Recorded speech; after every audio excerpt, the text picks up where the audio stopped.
Hello and welcome back to Radio Free Urbanism, a podcast about urbanism and stuff. My name is Nick Laporte, your host today, and I'm joined by one of the regulars here. You know him, you love him, Ethan Myers. Welcome back, everybody. It's so perfect to have everyone back here. It's great to be back here, and we hope you enjoy this wonderful show. I hope it's wonderful. We don't have Alex in today. Instead, he sent us a replacement, oddly enough, and I'm really happy to introduce Patty, the Bicycle Mayor of Winnipeg. Welcome to the show. Thank you very much. I'm excited to be on here.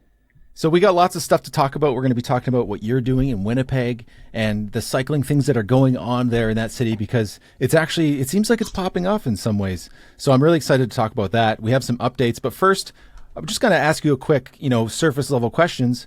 Who is Patty?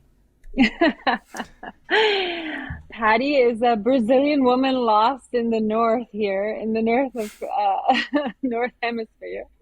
I'm the Bicycle Mayor of Winnipeg, and that is a title that was given to me by bikes.org, bycs.org, and I had to apply for it and submit a sort of a mandate.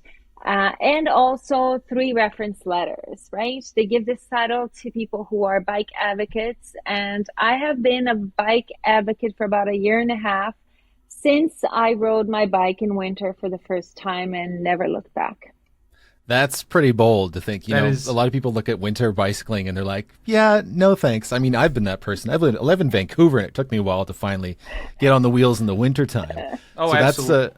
That's just incredible to see that from Brazil to Winnipeg. Those are like the antithesis, right? Exactly. And I was 49 years old the first time I did it, right? Yeah. In winter here in Winnipeg, which is no small feat. So I always say to people, well, if I can do it. Yeah, absolutely. No, that's incredible. And I think that's what we need to see more of. There was somebody I heard on I think it was, maybe it was Active Towns. I can't remember where it was. Oh, I hate it when this happens.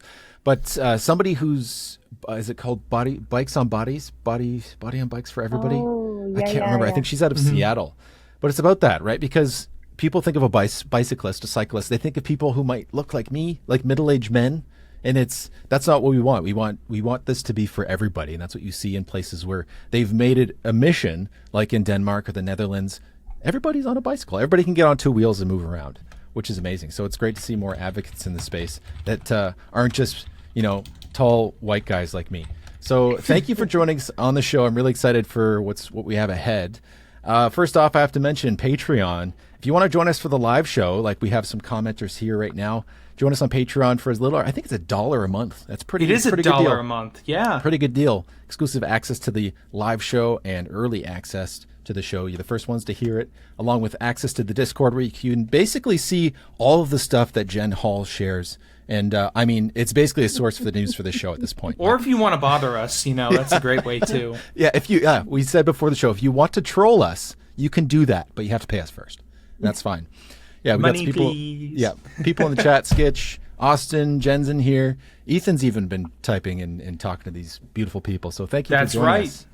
But we do have some updates, and the first one we have is from Ethan. So Ethan, what do you got? Yes, folks. So first off, got a new computer. Thank you so much, patrons. Of course, all the patron money was going straight into my account. So, but anyways, just wanted to get that out there.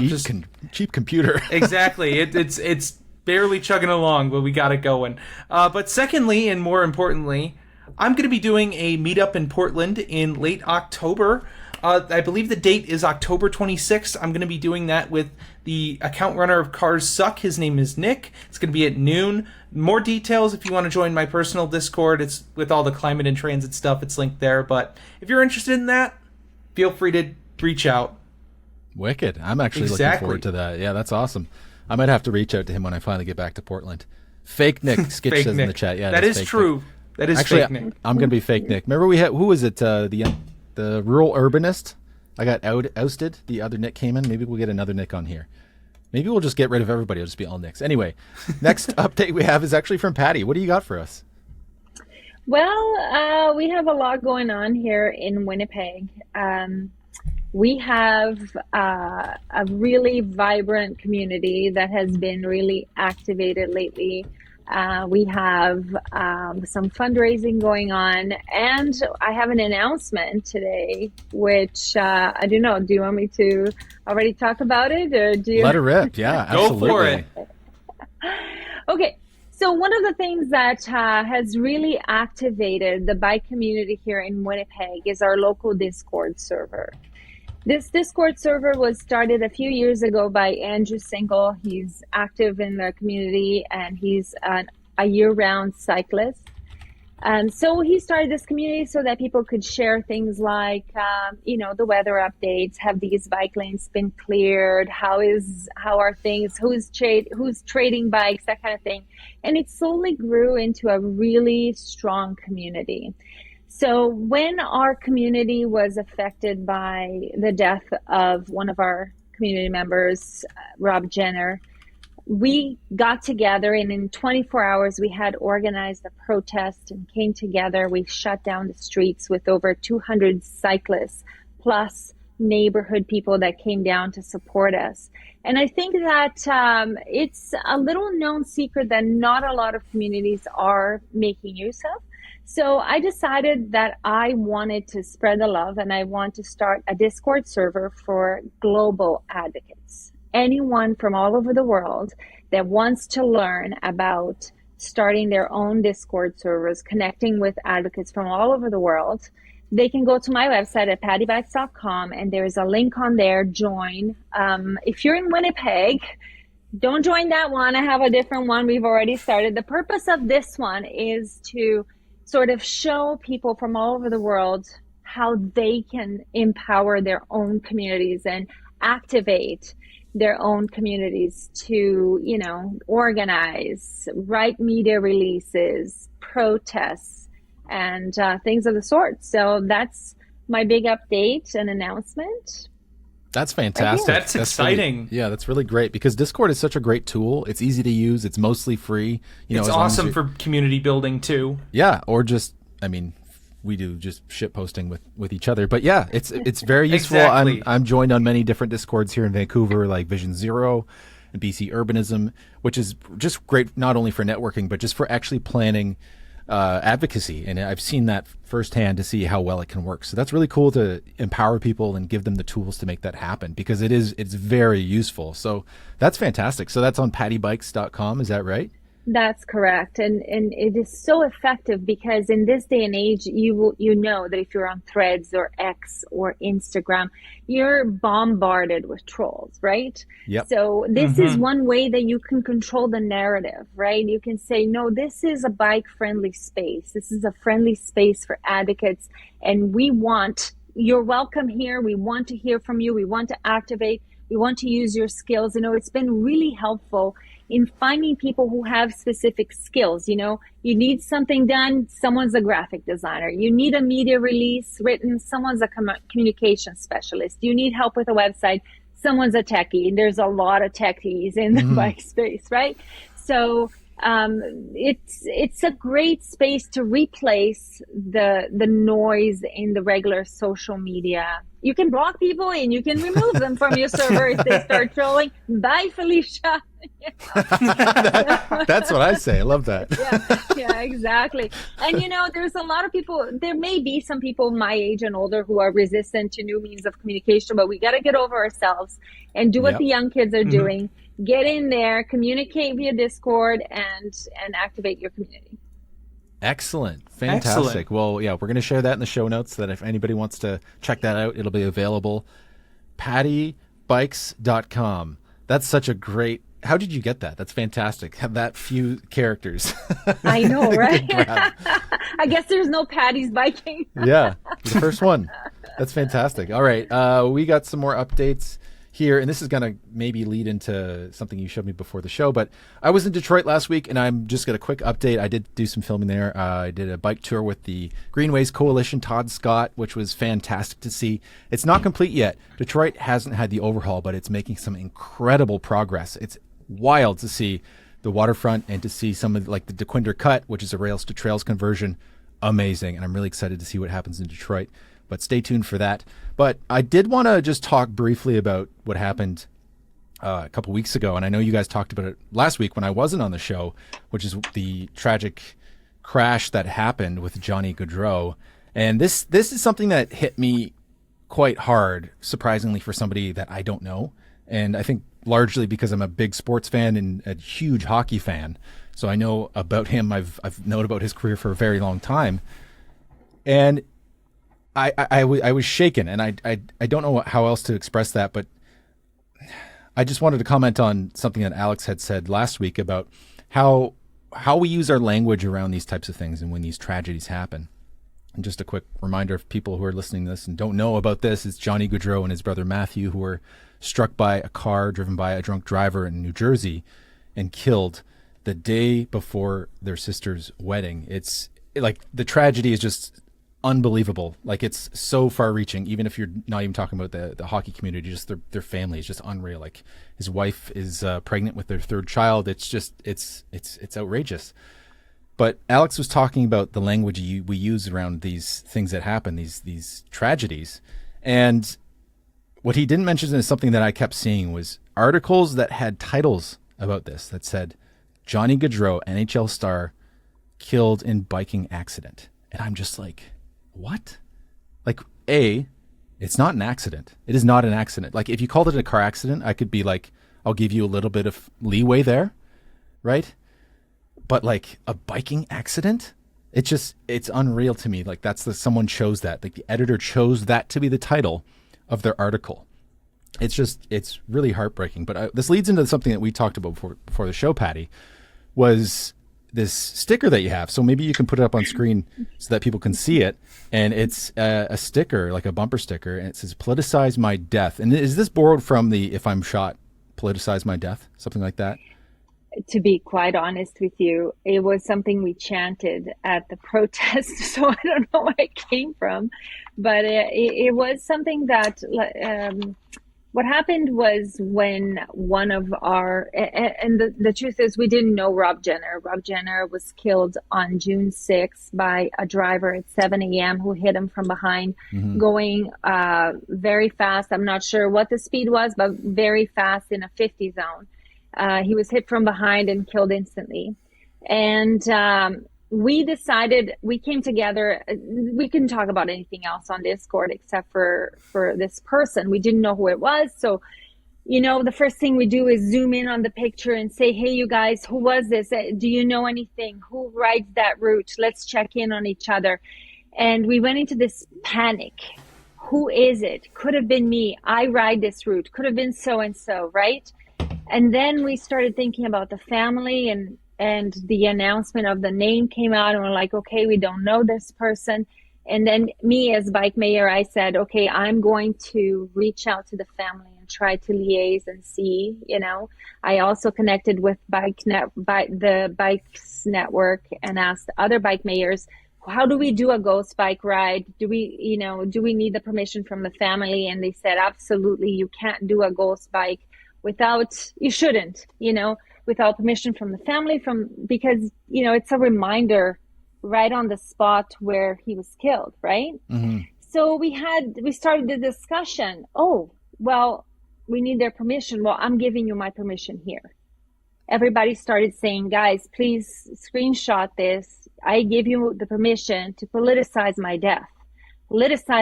And so that was repeated over and over on our Discord. And someone said, I think we need stickers. Yeah. So one of our volunteers, Josh, took it upon himself to make these stickers, and he did. And if you can see here, there's a car and a bike and a person on a bike. So we decided to start selling these stickers to raise money for the Rob Jenner Memorial Fund. Long story short, we did get permission from his family to politicize his death. We had a memorial ghost bike ride where the widow, where his wife stood up and asked the city to take action. This was a stretch of road that is missing in our bicycle network, and that bike advocates have been asking for 15 years to be completed, right? So she called on the city to change this to highest priority, to do something about it. And also she decided to start this memorial fund, and all the money is going to the Rob Jenner Memorial Fund, which will be donated to a school in the inner city where the principal has started a program to empower youth to ride their bikes, to teach them how to ride safely, and to fix their own bikes. They have a really great program. It's the Gordon Bell High School in Winnipeg, in the core area of Winnipeg. So, we've raised over $1,000 in just a couple of weeks. We're hoping to raise a lot more and bring awareness to safety. One of the things that Wendy, his wife, announced in a media release the following day was he was wearing high vis. He had a helmet with blinking lights. He left for work an hour and 10 minutes before work started so that he didn't have to deal with traffic. And yet, here we are, right?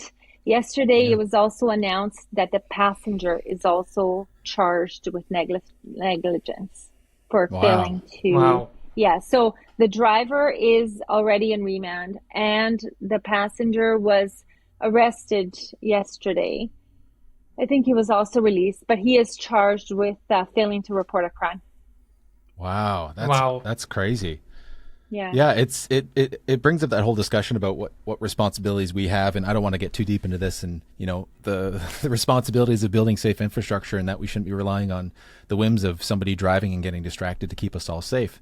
But yeah, the reason why I love this sticker, because this is something I've said on this show before, is like I don't want to die, but like if I do, I hope it's on my bicycle and there's like a reckless driver runs me over or something like that.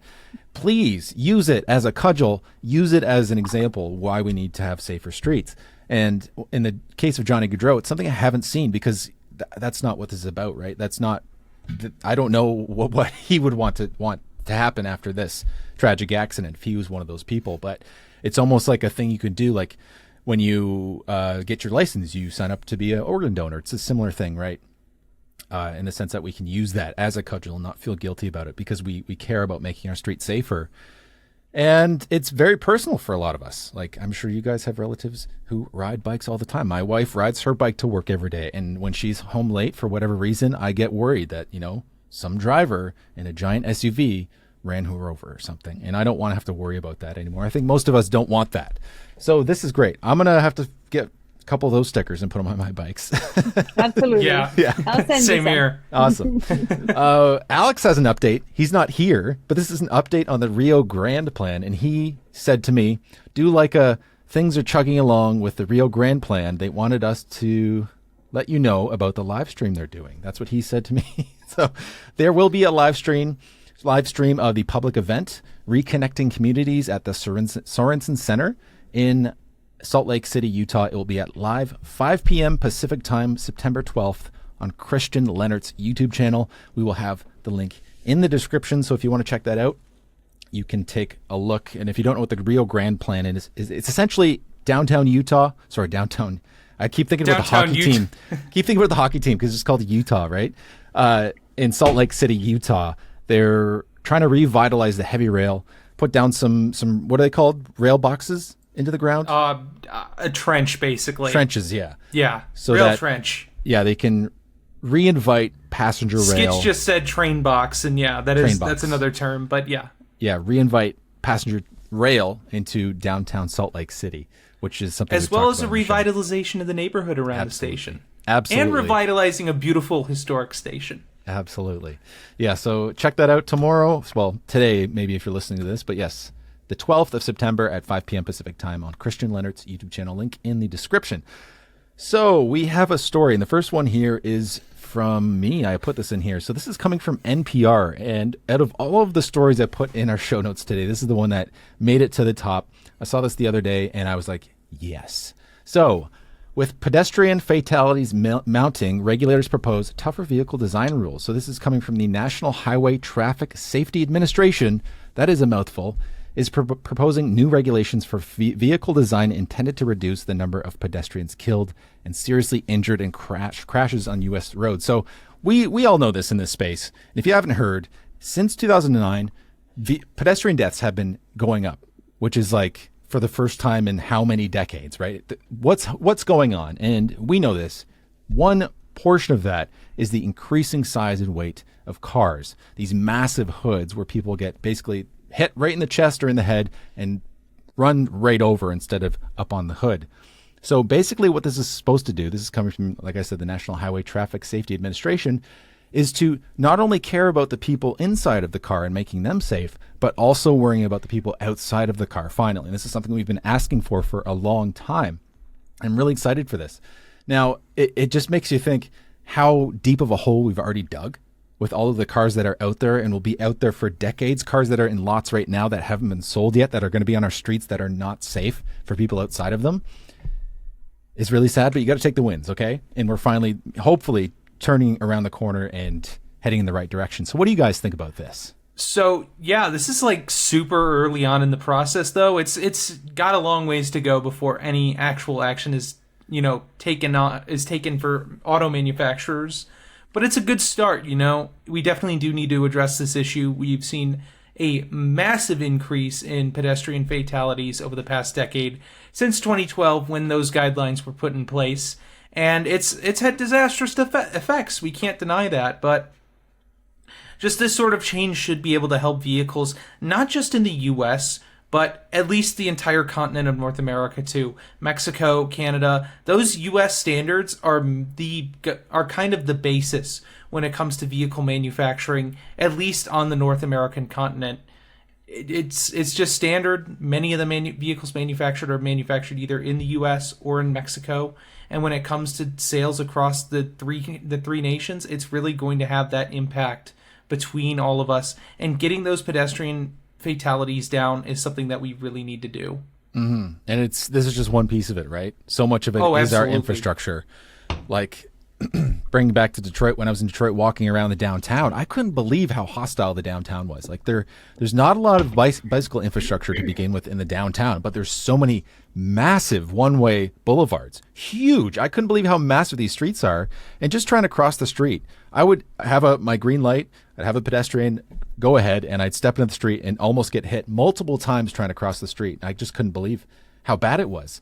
So yeah, this is just one piece of that to just make when these happen, when a collision happens, to reduce the chances by, I think it's 45%. And not only that, reduce the chance of it happening, because so much of the problem with these large vehicles is visibility. Way more blind spots. You've all seen the images of a truck like this, giant truck with a big hood. How many kids? They get like half of a class of kids to sit in front of it and they can't see in a line. So that's good news. But Patty, what do you think about this? It always brings me back to this book that I read years ago that really changed my life. And once you see it, you can't unsee it. And I can't recommend it enough. It's called Invisible Women. And the author is Caroline Criado Perez. And I really think every person in the world needs to read it. It talks about how car design, urban design, cars inside and out are not built for women by specs. They're not built to keep women safe inside or outside. And we need to start thinking that if half of the population is not safe, none of the population is safe. What is safe for women is safe for everyone, right? So we need to invest in research to have, the crash test dummies inside and outside. Follow some guidelines that are not just small men bodies, but women-shaped bodies, right? To keep women safe inside and outside.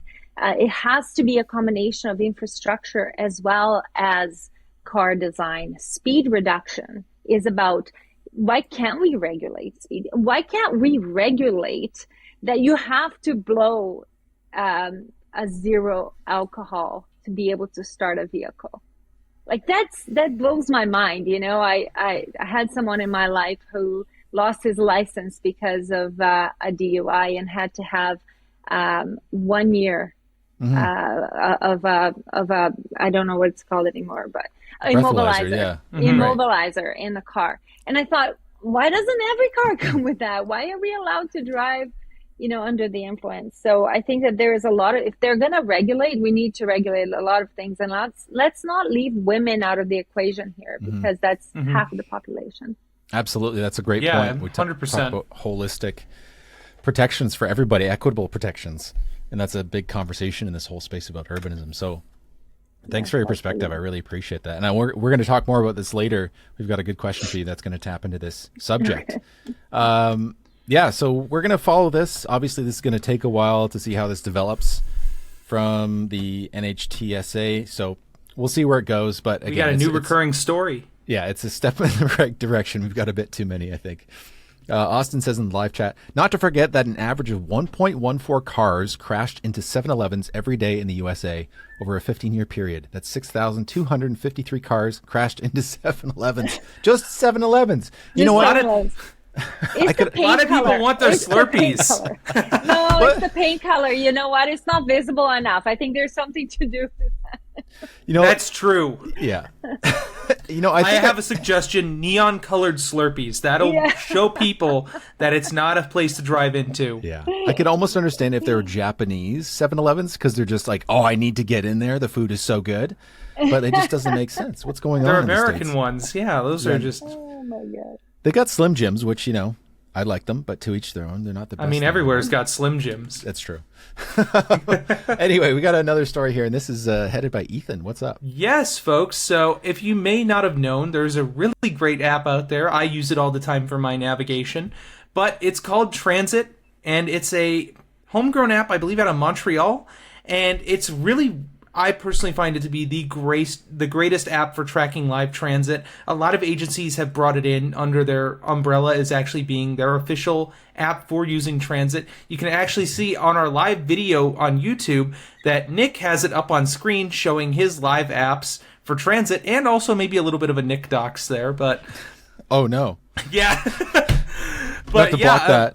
It's awesome. You get to see all your different transit routes. Now, the app really has been mainly focused on, as its name says, transit.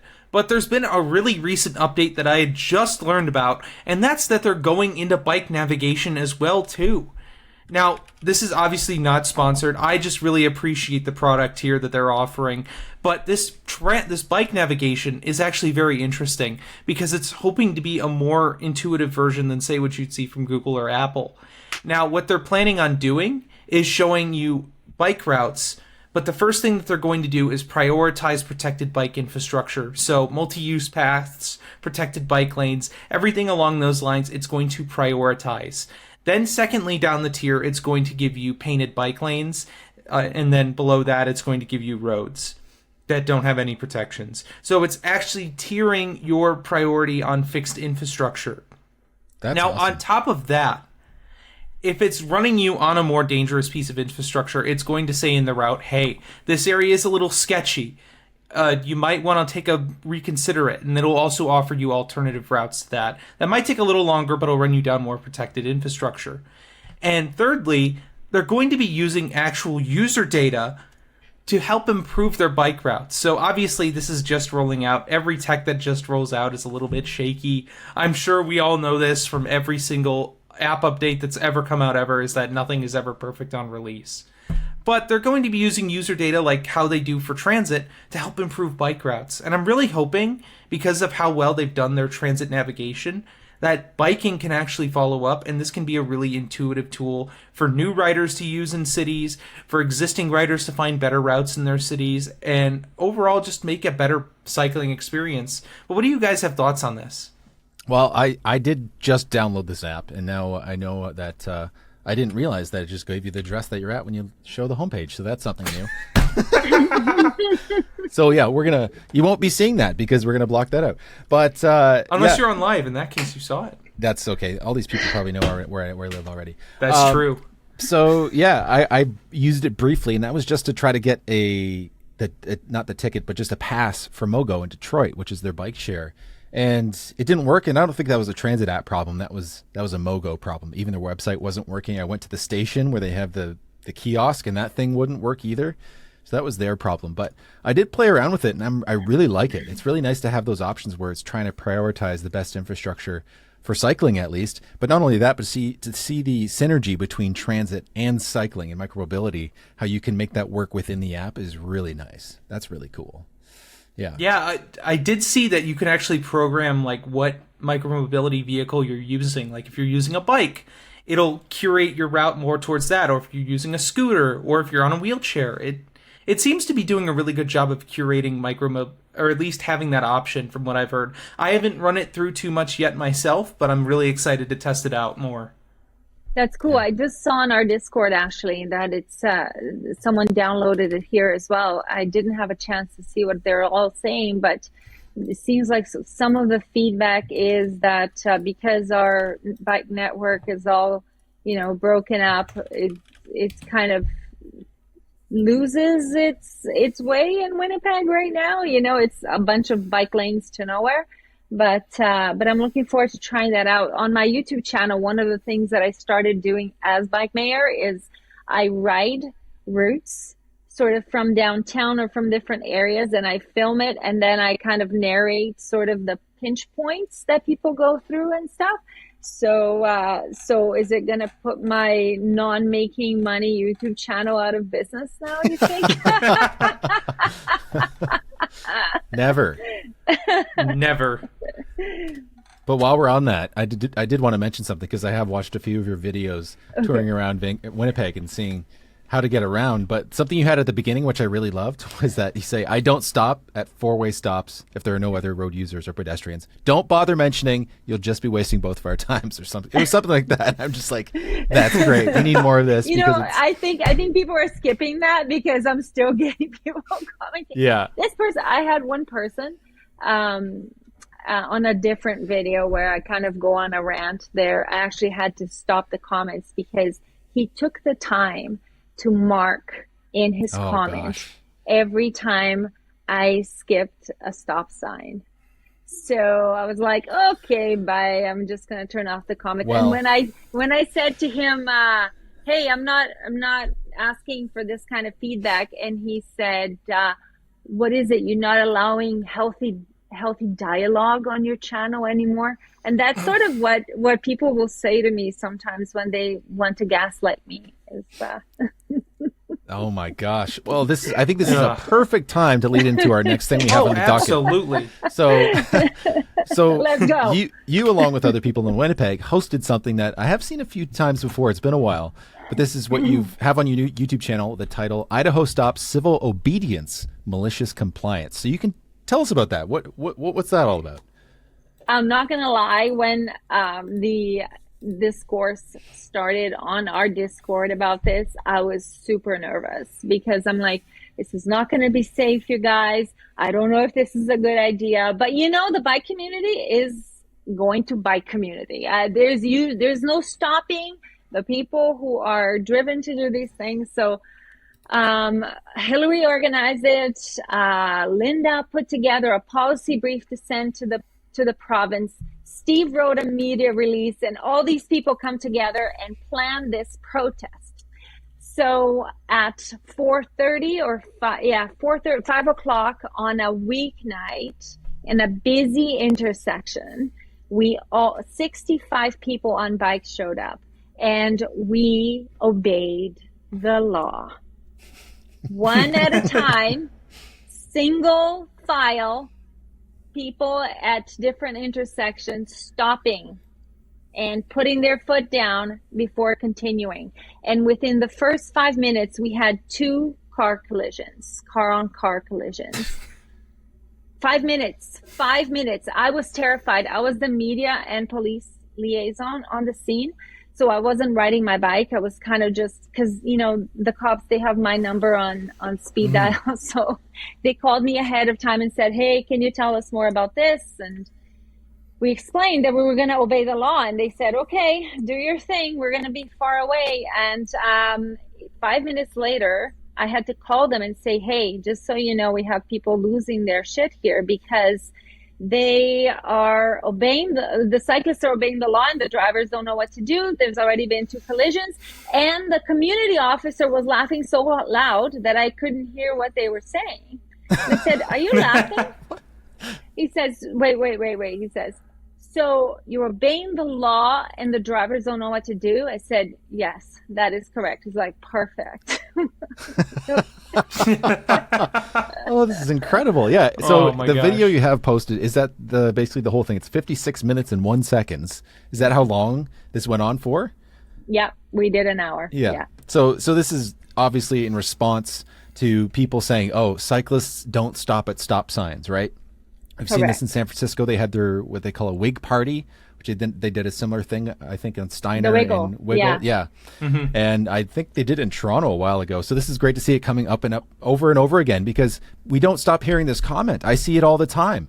If I have a video, I try to cut out or not post clips in my videos where I'm running a stop sign, just because I don't want to hear it. But maybe I should, just to get more of the discourse on the, more comments is good on your YouTube channel, right? So maybe that is I don't true. know about that. I've been turning off the comments lately because I'm too sensitive, I guess. But yeah.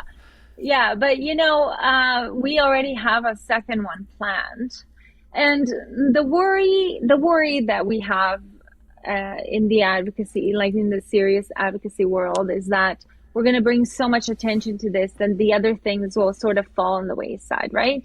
We don't want the attention to be only on this issue. We need safer infrastructure. We need more than just the Idaho stop. We need to be able to ride side by side, right? Mm-hmm. We need to be able to not have to get off our bikes to cross, something like a roundabout, right?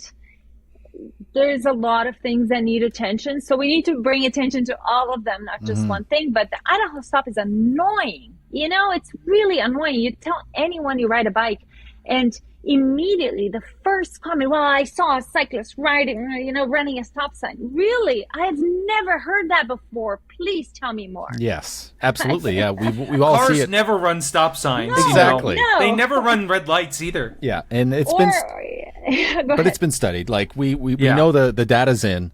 Drivers break the law more than cyclists, and that's not even when you count speeding, which is crazy. I did my own little test in Vancouver about a year ago. I have a video about it, how we need to change stop signs. We need to change our intersections. And the data I collected showed pretty clearly that cyclists and drivers in Vancouver, at least at the places that I was at that time of the day, ran stop signs at about the same rate, right? And the thing is, we know that the Idaho stop, which is basically using a four-way stop or just stop signs and treating them like a yield while you're on a bicycle. And that's the important part, is treating it like a yield. So it's just crazy to me, because the thing is, people say, well, okay, there's not enforcement right now. People aren't enforcing this anyway. The police don't care. They're not even giving tickets anyway. And this is usually not a problem. But it's like, okay, what happens when the government changes, the city council changes, the police changes? Now you're going to start, cracking down on cyclists. Criminalizing. Yeah. Exactly. Mm-hmm. So it's about putting this on the books now while we can, so that we don't have to worry about this later, because we know it's safer for everybody. Yeah. Anything else you guys want to talk about here with the Idaho stop, Patty?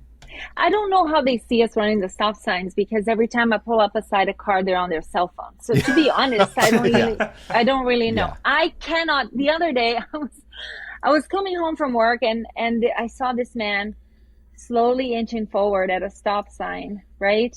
And as I get there, he's on his phone. That's why he's inching forward. And I knock on the window and I said, "Excuse me, you're not supposed to be driving and on your cell phone." And he does one of these and I do one of these, and then we both take off, And I'm thinking, you doing that can kill me. Yeah. Right? Yeah. And to be honest, I'm glad that I can't be on my cell phone, because one of the joys of riding a bike is disconnecting, right? Yeah. Absolutely. It's a real feeling of freedom, and not just the sense of movement. Absolutely. There it is. Yeah. Or civil obedience. This is great. Well, what I do actually is, when I see somebody on their cell phone, is I just start filming them. Like just put my arms out and just film them. So hopefully that they might notice me or something like that. But just to make a point that way, and makes great B-roll in the future. That's for sure. Absolutely. Yeah, it's pretty wild just to see the discourse. And it is that confirmation bias.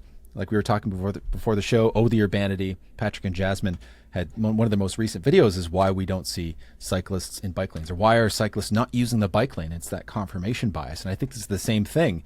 When you see, even when we're coming from our perspective, if you see somebody who's on a bicycle blowing a stop sign, being a complete asshole, that's something you're going to remember. And it's the same thing when we look at drivers and we see the same thing. Most drivers aren't being reckless, right, and super dangerous. The majority of drivers are being safe, but it just the stakes are so much higher when you're in this thousands of pounds vehicle. What can happen when you act recklessly? So that's, I think, the biggest difference. So yeah, I think with this echo chamber, we could just keep going on about this because we're in the same space. But we do have a question here from one of our listeners. So Ethan, do you want to read this one? Absolutely. So this one comes to us from Jake9764. No, before that one. We got a question my for gosh, Patty that's here. right. That is true. My goodness. I'm off my A game. This is the one from Jen Hall, and she says, you share on your social media challenges with how you're spoken because you're a woman. I've also seen posts out of Winnipeg showing cyclists being treated differently by police because they're Indigenous. How would you and other locals stay motivated to keep advocating despite the added pushback? You know, to be very honest with you, it kind of is scary, right? The other day, this is sort of a multi-part answer, if that's okay. I'm going to take one. Go for it. Take your time. Absolutely. Okay. So the other day I was riding home, and I have my camera very prominent in the front of my bike mounted there. I have an Insta360 so that I can record front and back. And I'm approaching a roundabout, and I slow down because I'm not an idiot. I'm not going to speed through a roundabout as a cyclist, right? And I'm on a bike path, a protected path. And I see a driver coming and speeding up in order to get there before me. And you're supposed to slow down and go 30 in the roundabout here in Winnipeg. And this guy is speeding up in a van, a black van. And as he passes me, I look at him and I say, fucking asshole. Excuse my French. And he sees me, right? So obviously he had his windows down and he sees me saying this, right? So I cross after him and I get to the next point, but he has now slowed down and he comes around to me. And he says, you're supposed to get off. And I said, you're supposed to slow down. And he keeps going, but now I'm on the path and he's on the road beside me and he's slowly following me. And he follows me really slowly. And then he goes around and blocks the path where I have to go, where I have no choice but to go. And I stopped because there was some pedestrians where I was, and I wanted to feel a little bit of protection there, right? I'm almost home. I'm half a block away and I'm shaking. I'm terrified, right? Because this man knows that he can intimidate me just by being a man in a car.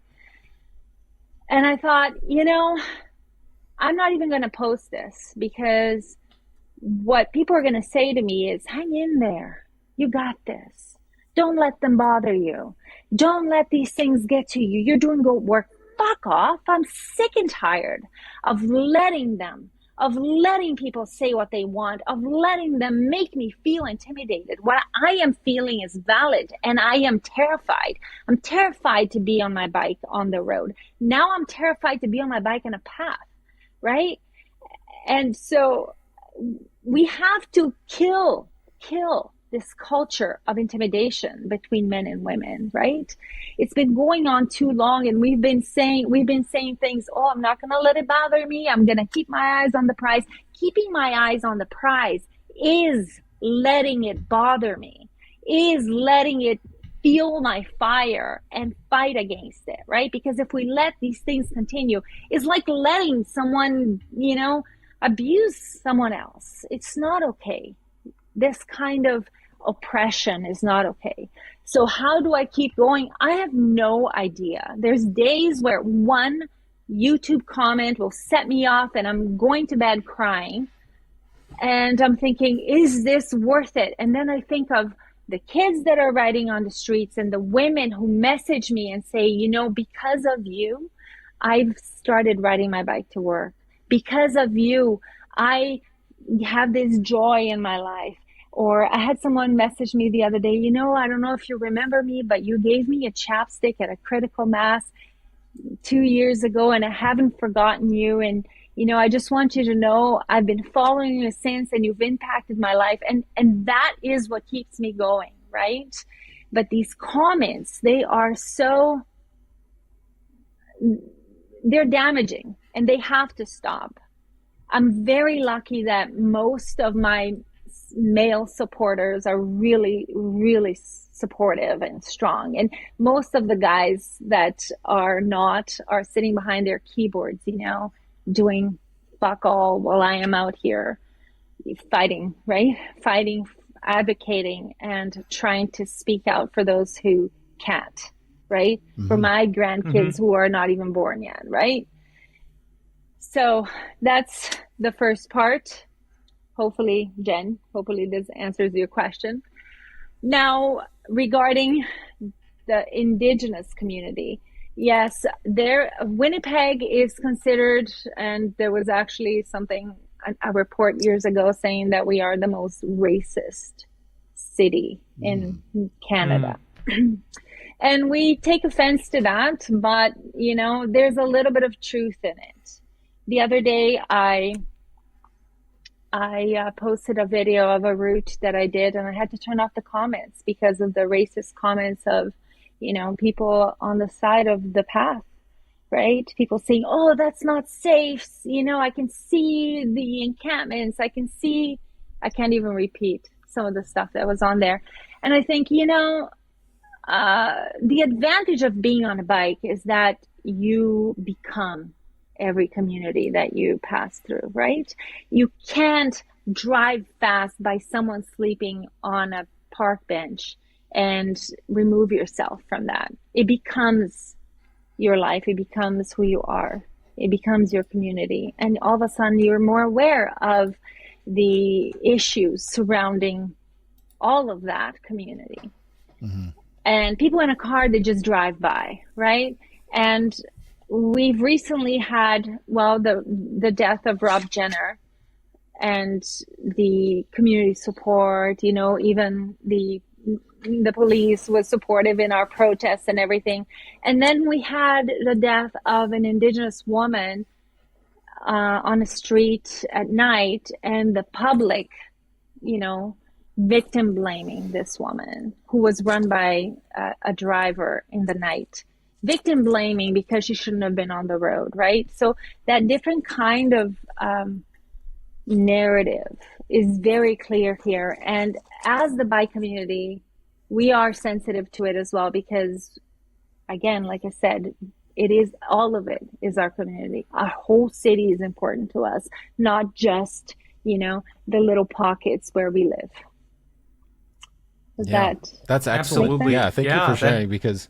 Yeah, it's interesting to see. It's something that obviously I don't experience. I'm a white man, so I don't have that extra layer of being, a minority on the streets. You already take on this different status when you're cycling or using micromobility devices on the streets with cars, but to have that extra layer is just a whole nother thing. That extra threat. If somebody threatens me, a man in a car, guess what? I can throw my bike down. I'm a pretty tall guy. I can defend myself. I can feel confident that, at least I'll be able to go toe to toe with somebody. But it just brings in this whole element of this power structure that we have and how it seeps into every crevice of our society. And that's something we need to be rid of. So, all I can say is thank you for sharing that because it's eye-opening to me and I appreciate that. But I think that sometimes I feel like I'm a little mini Dachshund, like I'm tall as well. I'm 5'8". I think that's tall for a woman, and but I've got a lot of bark, right? And I get really, really animated, and Ian, my partner, sometimes have to tell me, look. Like you can't do that. You're not this monster. You have to tone it down. And then I get a lot of pushback from men as well because they think, oh, she can take it. And like I said, I'm like a little mini Dachshund who's really loud and obnoxious, but I'm really not really that strong. But you could scare him away. That's good enough, right? You got that. It's even better. Yeah, so I've got a couple questions to ask you, maybe just this one here. So first off, the first step here is, as far as Winnipeg goes, because when you think of Winnipeg as a city and a cycling city, it's not coming up high on the list here, but I'm going to share a little video that Austin shared in our Discord, which is essentially bike parking at the football game. What's the football team called? I don't know.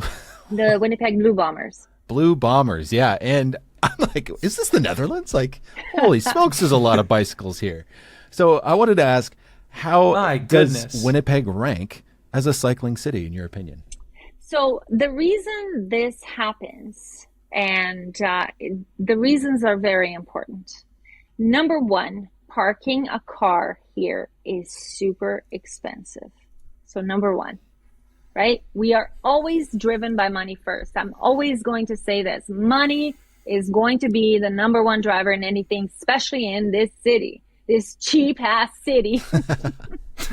So they made parking super expensive. Number two, there is one road in, one road out. So when they first had this stadium, people were parked trying to go home for hours, right? So you put these two things together, you will see how late in the season people will ride their bikes because it's free and it's secure. So now you have expensive parking, takes forever to get out, but if you ride your bike, it's free and you're in and out in a second. They have a ton of protected infrastructure leading up to the stadium. So watch some big truck guys figure out how to use the bike lane and get to the Bomber game. It's great. It's really fantastic. But as a biking city, we have a long way to go. We have been really loud lately, really organized. And like I said, my word for how we are is activated. And City Hall is listening. They have asked us, they have reached out to Bike Winnipeg, which is an official bike advocacy group, on which I'm on the board. And our chair of public works has said, give me what you want. Tell me the plans. So our executive director is developing a list and comparing it to their pedestrian and cycling strategic plan and saying, look, you have this wrong. We need this to be our priority. So we're having a meeting in October with Public Works. I think there is a lot that can happen. We need money. We need political will. We need some action here because we only have 2 people in a department of active transportation who are in charge of the pedestrian and cycling network. 2 people. Edmonton has 400 in the same department. Wow. So it's kind of a joke, but hopefully we get some political will, we get some money, and we get this done so we can get more cars off the road, right? Absolutely. It's about 100%. It's the goal. Yeah, it's about having those motivations, right? I talked about this recently with somebody that it's, money's a factor, right? Being fun is a factor, right? Just having that option is good, but it has to be convenient. When you make cycling convenient, where it's easier to get on your bike to get somewhere than to drive, that's when people really start to change. And that's the thing we need to do is just make it easy and make it fun. So you're from Brazil, right? Yeah. So this is what I would talk about because Winnipeg is actually the coldest provincial capital in Canada, believe it or not. Really? You believe that? I learned that the other day. I was like, really? Winnipeg? I knew it was cold, but I was like, it's colder than, Yellowknife, Whitehorse, Iqaluit. So be it. So how is that cycling in Winnipeg? Tell me about that. Cycling in the winter. So if you go on my website, pattybikes.com, and you read the About page, if you want to bring it up, there's a picture of me in there. And it shows how I used to dress to go to my garage, my heated garage, just a few steps away.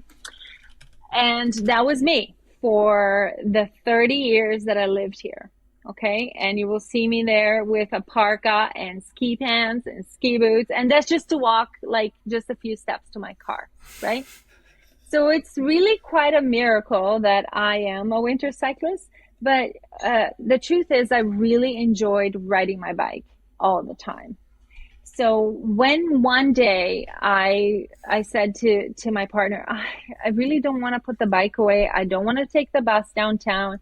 My bike ride to work was 45 minutes. And I thought, maybe I can keep going. He says, yeah, just keep going. And I rode, when the snow fell, I took my bike for a little ride around the block. And I'm like, okay, maybe I can do this if I dress really well. That's when I connected to the Discord. And that's when I went on Twitter and started asking people, how do you do this? How do you guys do this? And I did it one day. and I walked around the office like I was like 6'4", and I walked around with my high vis and my helmet for like a while, but of course I got there before everyone else because they were stuck in traffic, right? It was something that previously I could never imagine because I hated winter. I hated how long it was and dark.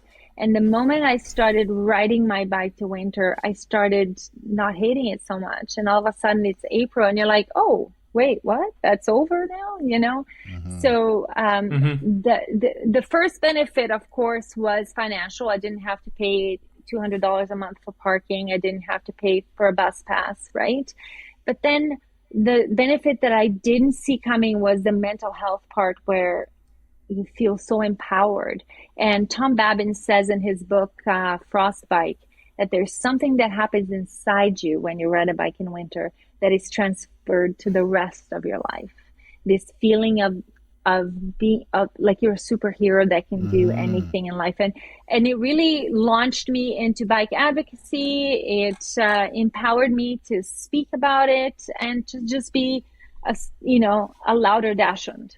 That's awesome. So this is something that I've talked about too, is like, I've made a video about, riding an electric scooter in the rain and riding in the winter. And I have that feeling. I had that feeling. I thought I was being crazy. I'm like, no, like when you do this, you feel like you feel something powerful, that you've conquered nature. You said, fuck you. I'm still going to work on however I want to. Right. And I thought it was great. And I'm glad you shared this. And I didn't even know Tom said that, because it makes me feel justified in that. That's fantastic. Yeah. Yeah, because like here in Vancouver, we have 2 weeks maybe of snow. The city does not know how to deal with it. Yeah, I've dealt with it in Ontario, but definitely not that cold. So yeah, it's something to really consider, that it's possible. It's not like winter just stops you from getting to work, unless again you're sometimes in a car and then you crash on the highway, because that happens a lot. Anyway, we have one more question from the live chat. This is from Austin. It's a quick little question, not related to urbanism. Honey dill sauce, yay or nay? Oh, yay. We have the best honey dill sauce. Austin knows. He knows very well. I think Austin has ordered some of our stickers too. He knows where we are. That's awesome. All right, we got a couple listener mail here. So yes, we do. Who wants to take the first one? Ethan? I will get that out of the way. This comes to us from Jake9764, and they commented, NYC should have jumped straight to the much superior underground waste container system, also known as MOLUX, if they had the opportunity to completely rethink their waste disposal system. This is from last episode, where we were discussing New York City and its garbage management, and how they have just started to get garbage bins in the city of New York. That's to deal with the rat problem, right? Yes, to deal with the rat problem. Yeah, so these are great. Yeah, I believe these do come with some downsides as well, too. For one, you're going to need a lot of space in order to actually deal with them. And two, you're also going to need people to comply with these, considering and you need a crane.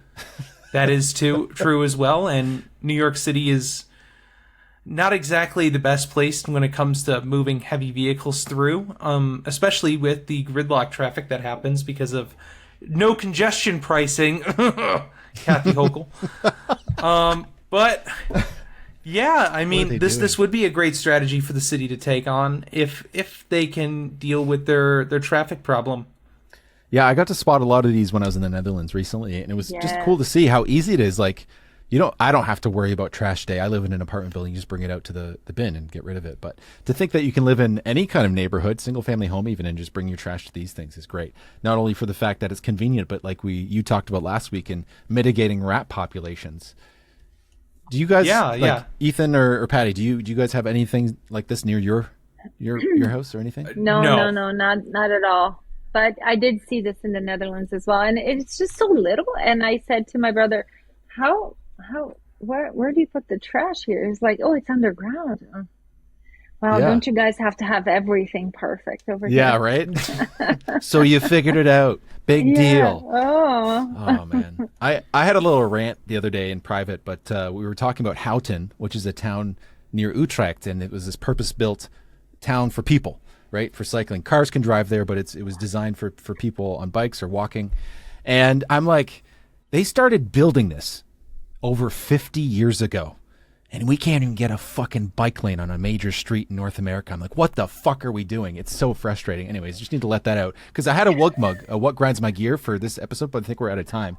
But we got another question here. Patty, do you have our sheet up? Maybe you can read it. Sorry. This would one's that be... listener mail number 2 from Jen Hall, friend of the show. Yes. One of the benefits of walking... That one? Yep, that's the one. Oh, okay. One of the benefits of walking and wheeling is spotting animals in the wild. Yes. What's your favorite wild animal you've spotted while out and about? I can tell you what, Jen. Jen knows, actually, because she follows me on Instagram, so she knows where I'm going with this. There was a family of foxes right on my path that I go regularly. And in the spring, these tiny little, there was 5 baby foxes, and they were playing on the side of the road, and it was just so cool. But one day in winter, when my first winter riding a bike, like my path is, the first thing I do is go through this one forest which has a bike lane, like a multi-use path in the middle of it. But this buck came out, huge antlers, and just stopped and looked at me. And I was like, wow, it was as if it said, look at you, bitch. And I was like, yes, my reward for riding a bike in winter. But yeah, it is one of the greatest rewards, and even the other day when I was riding to work in the rain, and I was mad because, I'd rather do snow than rain. And I think a lot of people feel this way. But there was another, a family of deer on the side, and I stopped and said, well, thank you. You're my reward for doing this today. That's a pretty nice reward. Yeah, absolutely. Yeah, that is a pretty nice reward. Yeah. I don't know. In Vancouver, I think the most I've seen is like your regular city stuff. But in Stanley Park, there's actually quite a lot of coyotes, and I've seen them twice, kind of in the bushes. You're like, oh, there's one. And we actually had a big problem. But this is a video I'm going to share here on the screen. And this is in the Netherlands. I wasn't on a bicycle at this moment. This is in Breezand near Middelburg in the south of the Netherlands. And this is something I spotted, and I thought it was amazing. Like, here we go. You can probably watch it. But this is, there was a pair of deer. There was a buck and a doe. And it was beautiful to see just in the morning air. It was nice and cool in the morning. And it just, when you spot wildlife like that, it just makes your day, doesn't it? Oh, there's me talking about jumping on a bed, but that's extra from my trip around the Netherlands. But what about you, Ethan? So, yeah, I mean, I used to commute all the time to my job at a zoo by bike, and one of the animals I would see all the time are these roseate spoonbills. And they're pretty much only native to Florida and the U.S., but they are absolutely stunning. They have these beautiful pink feathers, little goofy looking, but a lot of people would mistake them for flamingos, and I'm like, nope, that is a roseate spoonbill. That's cool. I've never seen one of those. Yeah, they're very pretty. You'll see them pretty commonly in like Central and South Florida, but we would get them occasionally in North Florida, and they're just so pretty. You just can't avoid them. And the chicks, because their coloring comes from the same way flamingos do, where they eat a lot of shrimp. Yeah, they eat a lot of crabs and smaller mollusks, and what happens is their feathers turn pink from the I believe it's the keratin in the shellfish. Fascinating. I love it. Yeah. So we get Cobra chickens. You guys know what that is? No. The what? Cobra chickens. Cobra chicken. Cobra chickens. Yeah. Are those the kind of the geese? Oh. We call them Cobra chickens here because they like are that. Crazy scary. They hiss at you? Yeah. Yeah. Oh yeah, they get aggressive. Yeah. I've never can they bite though? Oh wow. Okay, I got some pictures. No, they can bite. Oh, yeah. Right. No, they're scary. Oh, this is hilarious. So I haven't been attacked by one, but I've been hissed at for sure. Yeah. I'm sure if you've ever ridden a bike in Canada, through a park, no less, or even in the United States, as you can see, there's a golfer running away from one and the guy's doing a front flip. Everybody's got the birds they hate too. Florida has these birds. They're called white ibises, but Australia has their own species of white ibis called the Australian white ibis. Yeah, and they've gotten the nickname bin chicken because they're the real scavengers. They're very much They just like picking through garbage. Yeah. What are those birds that they are a big problem in Australia? There, Austin got the answer. It's magpies. Yep. That's what I was thinking of. Yeah. What are the birds that cause problems in Australia? We can pull out a whole list of that one. It's a shorter list. Which ones don't? Probably a shorter list for the ones that don't. Yeah, we got one more question or listener comment here from Cody Littlefield. I want to comment on the curb cutout situation in Calgary. I live in Crescent Heights and I push my son in a stroller. It seems almost intentionally hostile to people pushing strollers, carts, or using mobility aids to get around in this community. There are cutouts that, if used, would cause people to walk out into the center street traffic, then turn right or left to get back to safety before crossing a side street. We are scared every time we have to walk along that street. Yeah, this is a problem. I've noticed this even here in Vancouver, where they don't have a proper cutout for both directions at an intersection. It's very puzzling, and it's just so anti-accessibility. It's really a shame, and those are the things we really need to work on. More than that, we shouldn't even have these ramps. We should have level crossings so you don't have to go down into the car space instead. That's what I think. I agree. We have 100%. We have actually just had a street that they did the level crossings just over the summer on Wolseley Avenue. But what they did then after they did the level crossings is they made the grading so even that you can hardly tell it's a level crossing. So it kind of defeats the purpose. It should have been a lot more difficult for drivers to just, slope. They made it too gentle, that slope. So I think it defeated the purpose of it. That kind of seems like a thing that, I'm not advocating this, but road users could possibly fix themselves and make it a little less gentle. That's what they do in Brazil. Little guerrilla urbanism. I'm not saying you should go out and do it, but it's an option. But, they do this in Brazil. I can't support it. I'm just saying you can do it. In Brazil, I remember, when we were just there was some of the bumps that you could tell were locally made, and the car, drivers had to almost go sideways on it. It was kind of fun to experience that. And in Brazil, I remember growing up and seeing people make their own speed bumps because people were going too fast down the streets. That's fantastic. That's what we need. That is fantastic. We need more of that. I mean, again, can't condone it like Ethan said. I'm not saying you should do it. I'm saying it's a possibility. You should do it in Minecraft. That's what you should do it in. That's where we should all live. I'd be okay with that. As long as it's on, creative mode and we don't have to worry about those pesky spiders. But we're running out of time here. So at the end of the show, I'd like to ask Patty the floor is open. Anything else you want to mention? You want to plug anything? Please take it away. I think that we need to start working more on changing minds about the way that we talk about mobility, right? We're not trying to take anyone's cars away. We're just trying to give more options to people who don't want to drive a car, right? And so if you can try a different way of getting around, I suggest you would.